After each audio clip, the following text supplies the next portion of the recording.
L'Hebdo africain, notre rendez-vous hebdomadaire en partenariat avec le Timbuktu Institute. Chaque semaine, nous recevons des experts sur les questions stratégiques pour le continent africain. L'Afrique au sommet de Paris, quid de la souveraineté sanitaire, c'est ce dont nous allons parler aujourd'hui. Pour cela, nous sommes en direct avec Dr Bakary Samb, directeur régional du Timbuktu Institute. Bonjour Dr Bakary Samb et merci d'être avec nous. Bonjour et merci de votre invitation. Alors, ce 20 juin, Paris accueille un sommet visant à accélérer la vaccination sur le continent africain. Quel enjeu pour l'Afrique de prendre part à une telle initiative dans le contexte actuel ? Oui, on va vers un sommet où on parle de nouveaux mécanismes pour accélérer le financement de production de vaccins sur le continent africain et dans le cadre de cette alliance du vaccin. Je crois qu'aujourd'hui, on parle d'une somme des annonceurs, des pays financeurs, dont les États-Unis, le Canada, la Commission européenne, l'Allemagne, la France, l'Italie, la Corée du Sud, qui va dépasser le milliard de dollars. L'enjeu, il est clair. Aujourd'hui, on voit que sur le continent, il y a parfois des pénuries de vaccins, notamment pour des maladies qu'on n'arrive pas encore à éradiquer, comme le choléra.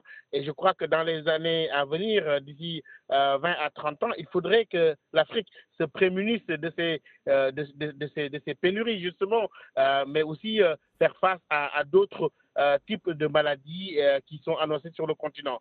Et je crois que pour les pays africains, il s'agira de faire entendre la voix de l'Afrique et d'abord de profiter de ce moment où l'Afrique est consultée à la base. Je pense que c'est un grand enjeu où l'Afrique non seulement doit se faire entendre avec une voix audible, mais aussi une voix unifiée pour faire face aux défis contemporains. Très bien. Docteur Bakary Samb, peut-on dire que l'Afrique avait tiré les leçons de la pandémie de Covid-19, alors que vous rappelez souvent l'exemple du Maroc qui avait jeté les bases d'une solidarité africaine dans le domaine sanitaire et de la gestion des pandémies ? Oui, je pense qu'il faudrait aller vers plus de synergie au niveau continental et plus de coopération.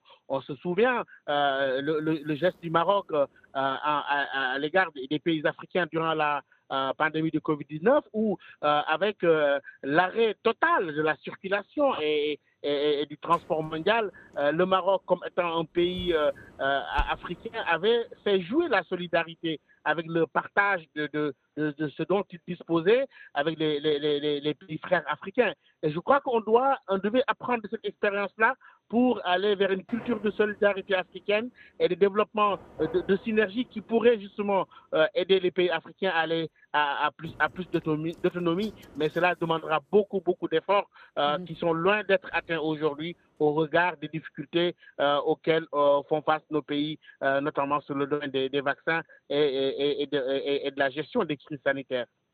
En définitive, cette question de la souveraineté sanitaire comme pilier essentiel dans la stratégie d'affirmation du continent ne pose pas aussi la problématique de l'innovation pour nos pays à l'échelle continentale ?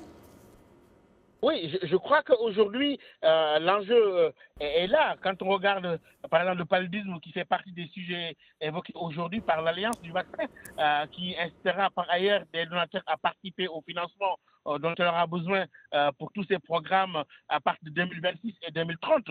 Mais aujourd'hui, il s'agit d'innovation. Quand on regarde l'exemple du Maroc, par exemple, l'inauguration, en tout cas la pose de la première pierre par Sa Majesté le roi Mohamed VI du complexe de Ben Slimane, qui montre que l'Afrique pourrait faire face à ces défis-là en s'investissant dans l'innovation scientifique et aujourd'hui ne plus dépendre de ces mix d'entreprises multinationales, même si on parle des entreprises locales qui auront vocation à coopérer. Je crois qu'aujourd'hui, les pays africains devraient s'inspirer de cet exemple marocain et développer ces complexes-là, mais surtout travailler pour la recherche scientifique et l'innovation au niveau technologique pour justement assurer cette autonomie pour le continent.